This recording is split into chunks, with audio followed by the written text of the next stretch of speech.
Hello, everyone out there in podcast world. Hope you're having a wonderful day. You're listening to or watching the Service Business Mastery podcast. I am one of your hosts, Tersh Blissett, sitting virtually next to my co-host, Joshua Crouch.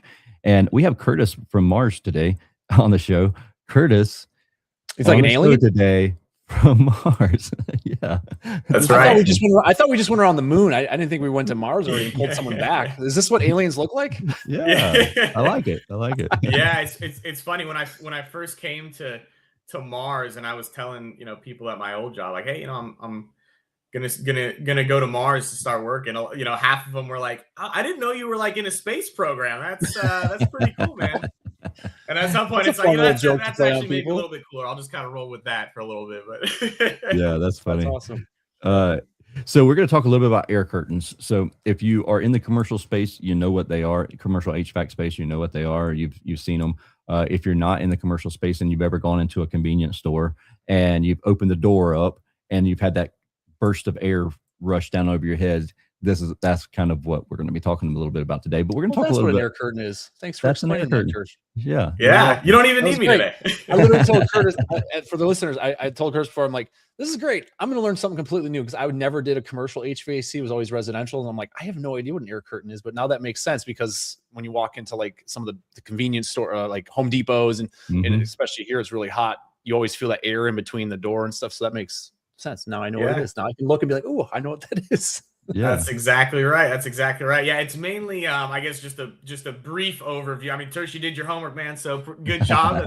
That's the general gist of what we're doing. But we do tell people he's been in the HVAC industry a long time. So once in a while, he has to use Claude to sound smart. Otherwise, we're going to be discredited really fast. Yeah. I have worked on so many air curtains in my career. Like I can do them blindfolded, and I know exactly when I walk up to it, and I know what location I'm at. Like I can tell you how disgusting it's going to be. The dog places, the dog daycare, the doggy daycares. Oh my gosh! Like, we have to clean them like once a month. I can imagine. Yeah, and we always, we can do like filters and things like that as well for the dirty environments. But yeah, I mean, really, just to kind of reiterate what you said, we're really I like to use two main benefits of air curtains, and then there's a ton of like sub benefits. I'll call one of those, but it's really it's temperature control, so like thermal separation. And then flying insect control. That's actually how they started. A lot of people just know them as fly fans, right? That was like the first name for them. And then as they kind of got more, the technology improved and we did more R&D on them. All we do is air curtains. So all of our efforts go to, improving air curtains. We kind of came up with these additional benefits as well. So we use them in cold storage. We actually have, we call them clean air technology. So we can put UV bulbs in them. We have HEPA filters. It helps, control or prevent dust, dirt, pathogens from getting in buildings, wildfires. It can prevent smoke from getting in. So there's a lot of other benefits. Really, just the main idea of what we're doing, it's a column or a controlled stream of air over an opening to separate two environments. Makes sense. That's really interesting. Like, so that is what I'm thinking about. So like if I go into Home Depot, because I have like two sets of doors. So the first door opens, obviously you got the heat outside, and then you have like this, you feel like a rush, like all of a sudden it's like it's totally different air temperature. And then you go into the store and obviously you probably have your normal, units that cool the building from the roof. Am I understanding that correct? Exactly right. Yeah. And okay. Josh, maybe, so I'm kind of getting there. Maybe you might talk to me like I'm a dumbass with this as much, but no, what I was going to say was, a lot of complaints are when I tell people that's what we do. They're like, oh, that's the thing that when I walk in, it blows my hair around. So I'm like, yeah, that's. I don't have that issue. Yeah, we don't have that problem. I'm kind of getting there too, though. We do know it's cold though. We can. Yeah. There's no protection, so. That's right. That's right. Yeah. So what financially, what's the benefits of doing that for those who don't know? Yeah. So there's a few ways to look at it. I would say first and foremost, the biggest ROI, and we do have an ROI calculator on our website, which those of you that are interested in that kind of thing can go and check out, is the energy savings, right? So the idea there is, if we're able to protect these openings, especially in high traffic environments, right? Like you said, like a Home Depot, a 7-Eleven, you got people coming in and out of those buildings all day. So those doors are for, pretty the most part staying open or open a good amount of the time. And that's where you're getting the losses, especially, like you said, Trish, you're in the Savannah area. So where it's really hot and humid.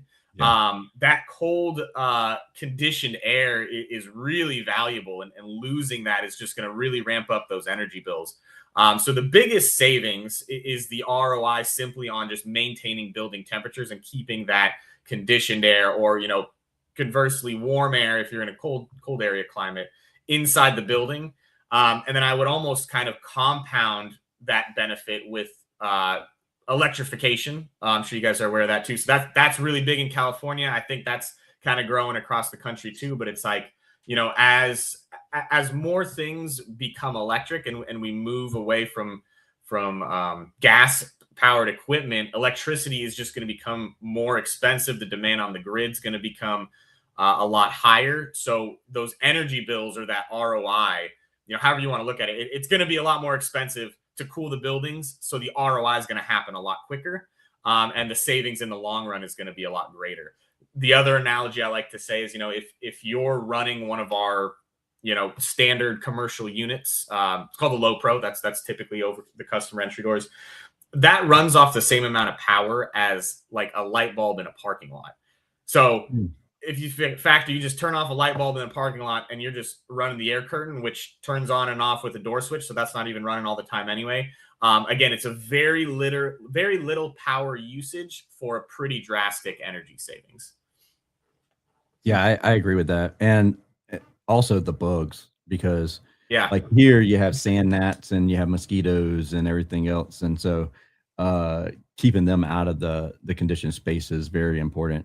And then a lot of times, like I'm going to use Home Depot because Josh has mentioned it like 12,000 times already in this episode. But there's that one door in the contractor side. I know, Josh, you haven't ever been there because you don't really need to be working on anything at Home Depot from Home Depot. But the contractor's door always gets left open.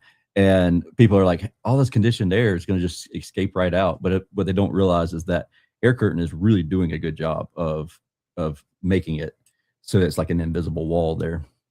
Absolutely. Yeah. And I would almost say, the kind of on that same note too, is, you know, a big application for us is cold storage. And it's funny, man. I a couple months ago, you know, I was talking with a restaurant owner, and we had met up at his restaurant, and we're talking, and he's got the delivery guys coming in, right? And they're delivering the produce or whatever into the cold storage box. And, you know, we're talking, and it's like he keeps kind of like looking over at him. And I'm like, oh, you know, I finally asked him after like 15 minutes, hey, is everything okay? He's like, yeah, you know, he's like, what pisses me off, man, is these delivery guys come in, and all they do is they just prop the door open to the cold storage room, and they're going back and forth with the door open. He's like, that's costing me money, man. Like, it's frustrating. And it was just a really good example of, you know, you put an air curtain there, and it really just helps solves those issues. And like I said, it's a lot faster ROI when you got even colder temperatures versus just ambient temperatures you're dealing with too. So, and not only that, a lot of people don't realize you prop those doors open and it starts freezing up the coil, and then it turns into, you know, a solid block of ice because of you've left the door propped open for an hour or 45 minutes or whatever you're doing. I see it all the time at like we'll work on like a Sonic. Do y'all have Sonics over there? We do, yeah. Yep. Yeah, and the delivery guys will do that, or they'll move things from one freezer to the other, like from the freezer to the refrigerator, and both of them are propped open, and they have the little curtains there, the plastic curtains, but half of them are missing because people have ripped them off and stuff. And so then I go in there, they're like, yeah, it won't stop freezing up. I'm like, you have the door the door's been propped open since I've been here. Like, of course it's going to freeze up. And then it costs even more money because they have to pay me to come thaw it out or fix it and determine whether or not it was an actual issue or somebody left the door open. Yeah, it's a great alternative, I like to say, to the strip curtains. Because they don't get, you know, they're contactless, right? So they don't get dirty. A lot of times, like you said, Tersh, it's like I'll go on some job sites, and it's like they'll cut the middle strips out just so they can see through them. So it's like, okay, well, what's the point of having them if you're just going to cut them off anyway?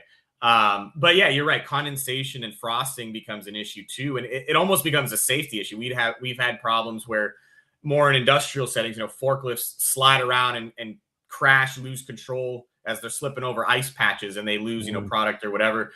But, you know, even on a smaller scale, right? For man doors, people walking in and out too. It could be a hazard if you got ice and things like that, building up on the floor. So. Wow, that's super interesting. Like, just to me, it's just wild. Like, I just figured there was a rooftop unit that had like I don't know, a section where it just blew air like crazy. Because you walk in, like immediately, it's like changes the temperature, and it feels so good when you walk in when it's 110 out, like it's been here this last week. Yeah. So we're talking commercial applications. Are there residential applications for this, or? Yeah. So, I would say it's not as popular currently. But I mean, the benefits are all the same, right? So, energy savings in a commercial building, maybe on a different scale, but it's the same kind of concept as it would be in a home as well, or flying insect control too, like you said, Tersh. But we do, actually, I've seen a couple good installs. Typically, they're more like higher end residential type buildings, more for like backyard spaces. Yeah. So like I've seen like a couple where, if they want to have more of like an open seating atmosphere between like the indoor kitchen area and then an outdoor patio, we'll see some of our more architectural units installed there. Or if they have like a pergola type setup in the backyard. So like if you imagine like an awning with, a couple of the sides open or whatever. We've done some air curtain installations for those type of applications too. And they literally just put air curtains, recessed or whatever kind of along the edges of that pergola. So when they're sitting out, in their backyard, enjoying the food, they don't want to have to worry about the flying insects coming in, landing on the food while they're eating or while it's being, sitting out on the tables. And then there's also, obviously a temperature control benefit too, if it's really hot or cold out. And maybe I'm just really this dumb, but like because Trish, you mentioned insects and bugs. I know you were going to say that, and you mentioned it. So how does it stop it from coming in? Because so one thing I know in my home, and it's because it gets so hot so quick here, we don't have a lot of insects, but we have a lot of flies, and they are like flies, not insects. Well, okay. We don't have a lot of different varieties of bugs and insects. Pest control is really good here at killing all of them. But when it cut, like, because we have like fly swatters all over the house because they get in and it's annoying as shit because you sit down and eat and they're just flying all over the place. But like they come in through one door because they're just like waiting for that door to open. It's like, oh, and they just come on in. Oh yeah. How is it preventing insects, flies, sand gnats, whatever have you? How is it preventing it from getting in the house? Like what? Yeah. So I guess, and maybe to specify, we like to say it's flying insect control. So we get that question. We actually get a few questions around that. Number one, can it control crawling insects? It probably could help, but the units aren't necessarily rated for that. A lot of times we get asked, can it help from birds getting in? Unfortunately, we can't blow enough air. I can see that for commercial buildings. Birds. Like I've seen birds flying around ceilings and stuff like that. Actually, I saw we were actually in California maybe a month ago for soccer, and we were going through the airport and we saw a bird flying through I don't know how it got in the airport, but it was in there, it was flying around.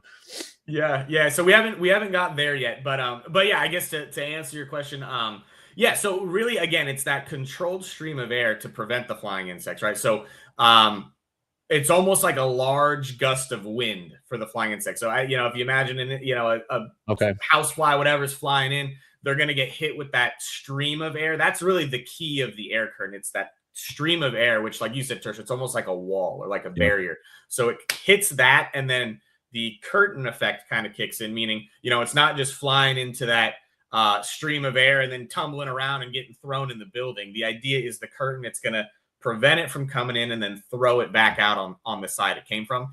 It's pretty much actually the same kind of concept with temperature control. It's just flying insects, where obviously you just want a little more air to make sure it's a physical object you're trying to prevent versus just, thermodynamic. So how long can they run? Like if like without them drastically shorten the lifespan? Yeah, actually we have a lot of jobs where they're running 24/7. So and I guess that's a good point too. We claim air curtains are, roughly in ideal conditions about 70-80% effective. But I would say, even a closed door is not 100%, right? Maybe 98% effective. So would it replace a door? I would say no, but a lot of people use them instead of a door and run it 24/7 if they don't actually need, a true closed door. So like parking garages is one that comes to mind. Those are ones where it's like there's really no door there, right? But they like to just have it constantly running. And sometimes actually it doesn't really shorten the life of the unit as much as you would think, because typically, right, if the unit's working with one of our switches, which cycles the motor on and off as the doors opening and closing, that cycling or inrush of the current there is arguably kind of counteracts just versus constantly running the unit, if that makes sense. The energy output, I guess, isn't really that much more drastic if the unit's constantly running. Yeah, I can see that. That makes sense. So whenever I don't know if you even have this, and I should have probably asked you this before we started recording it, but do you have a pitch of any sort that you could give to the contractor as far as like a 60-second elevator pitch to the benefit of using this versus if they don't have anything at all? Absolutely. Yeah. So I would say, this is the elevator pitch version of the air curtains, the benefits. Crunching it down is we're keeping the bad stuff out of your building and the good stuff in. And we're doing so with, like I said, a controlled stream of air. So, like I said, there's a lot of things that can come into your building. I could ramble off all of those, right? Temperature, energy savings, flying into control. But the bottom line is, these buildings are not becoming any cheaper. And, you want to make sure that indoor air quality is good. You want to make sure your HVAC equipment is functioning properly and it's not getting dirty from the inside of the building. So air curtains can really be that tool to provide that layer of protection at the door openings, which are typically the most vulnerable entry point into the buildings. Yeah. Go ahead, Josh. I was gonna say you're gonna have to forgive my naive question here. Is it easy to install? Difficult to install? Like what does that look like from a contractors listening to this and be like, oh, I could add that to my offerings because maybe I do some light commercial and they go into buildings and they know right away buildings don't have this stuff. What is that process? I mean, it probably varies by building and everything else, but is it something that's difficult to install or not? No, it's a good question. They're super easy to install, especially the units that are above the man doors, which I would argue is kind of the bread and butter of what we do. We can do larger industrial applications too, and those are typically, hang mounted by like threaded rods or something like that. But if we're just talking, man door above the entry to a building, for our most common units for those applications, it's really just a back plate that you screw into the wall right above that door opening. And then you literally just clip the unit on, and that's pretty much it. And then, if you've got a door switch, you would probably just mount that, somewhere on the door frame. That just screws on as well. But, that might take a couple hours your first time, but once you kind of, learn it after one or two, it's a really simple process. Very cool. If people want to, I agree. It is a no-brainer to be able to offer it. If people want to purchase the equipment, do they have to purchase it through their supply house, or can they purchase it direct? Yeah, so typically we would sell through a local distributor or a rep of ours. Kind of just depends on the territory. But obviously, those of you listening, if you're interested in using one, we do have like a contact us page on our website. It's just MarsAir, MarsAir.com. We get those emails, and then we can get you in touch with the correct person pretty easily. Cool. Josh, you have any other questions? No, I think I asked all my dumb questions. Curtis, we appreciate you coming and helping educate Josh mainly. And our audience. Everyone else listening to this is probably like, wow, that guy is an idiot. No, I'm literally gonna go into this. I'm like, oh, that's an air curtain. Yeah, that's the other thing too, is it's one of those things where a lot of people, when you say air curtain, they don't really know what it is or if that's what it's called. And then it's like right when I explain it. Well, it's a weird name, right? Like air and curtain. It's like, that doesn't, it's like an oxymoron of a name, because you're like, wait a minute, it's either a curtain or it's air. Yeah. But every time I talk about it, then it's like, if I see that person again, they're like, after you told me what that was, every time I go into a building now, I see it. And it's like, I never did before. So well, that's literally like, if you're thinking about a car you want to buy, all of a sudden you're like, I don't see those anywhere. And you start looking at it, you're like, oh shit, they're everywhere. Like you can't not see it then. It's so weird how our brain makes those connections. And it's like, now we see the thing everywhere. Yeah. It's wild. Like I've had that happen before. Like, oh, we just talked about that. Now I see it. And so you can't not see it. So. And then that's what I add to it too. I say, well, if you see them now and you look up at it, hopefully it's going to be it's a Mars unit. That's the next step of that, that activity there. Absolutely. Cool, Chris. We appreciate you hanging out with us. If anybody has any questions at all, make sure you visit their website, Mars Air. Yeah, Mars Air. There's an S after the R. Mars, MarsAir.com. We also do trainings to the public, to customers as well. So we do those webinars almost monthly. So yeah, I mean, if you guys are wanting to learn more, we cover a wide variety of topics, and we get good feedback on those. Those are really helpful. Reach out to us, same spot on the website, and we can get you, on our mailing list. Make sure you're aware of those opportunities as well. Sweet. We appreciate you, buddy. Yeah. Thank you guys. Appreciate the time. All right. Man. Take care.